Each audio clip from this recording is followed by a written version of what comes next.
Welcome DKP Sogong aboard. Your learning journey starts now. Ever felt like you're staring at a mathematical monster? That's the Navier-Stokes equation for you. For over a century, it's been the Everest of fluid dynamics. The big question is simple. Do solutions always behave nicely, or can they suddenly go wild? Get this right, and you're not just a hero in math circles, but maybe even a millionaire. Let's dive into how one researcher thinks they might have found the key. So what's the secret sauce? It's called bidirectional scale transfer closure, or BSTC for short. Think of it like this. Energy zips around between different scales in the fluid. We use something called HM-weighted energy balance to track this. The crucial part is a new lemma. If you look at really high frequency stuff, that pesky remainder term beta mq of t basically disappears as the scale q gets infinitely large. Why does this matter? Because it means viscosity, that sticky stuff that slows things down, eventually cleans up all the high-frequency chaos. It's like saying the universe has a built-in garbage disposal for tiny turbulent bits. Now, how do we know this isn't just hand-waving? Enter DKB Mesh 8. Sounds fancy, right? It's basically a super strict checklist, a semantic framework, to make sure every step is solid.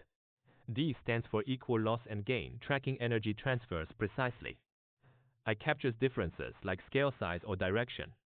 K is the complete picture, everything about the flow state.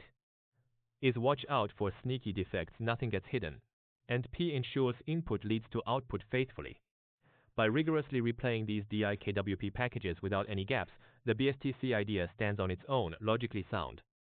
Okay, let's connect the dots. First, our BSTC lemma says high-frequency wiggles get eaten by viscosity. No more rogue energy bursts there. Second, the lower frequency stuff. It's manageable, controlled by the total energy we already know. Then, using some standard math tools, an HM differential inequality, and the trusty Gronwall's lemma, we show that the solution's norm stays bounded. What does this mean? The solution doesn't blow up. It continues smoothly forever, uniquely so. Pretty neat, huh? Almost there. But wait, there's one last piece of the puzzle. To make this fully unconditional, we need to prove something called strong compactness for these normalized energy transfers. Basically, we need to show mathematically that no weird defects sneak in when things get very small. This approach is cool because it digs deep into the actual structure of Navier-Stokes, not just playing with energy estimates. So, the big takeaway? We have a really solid candidate proof, almost complete, with a very specific challenge left.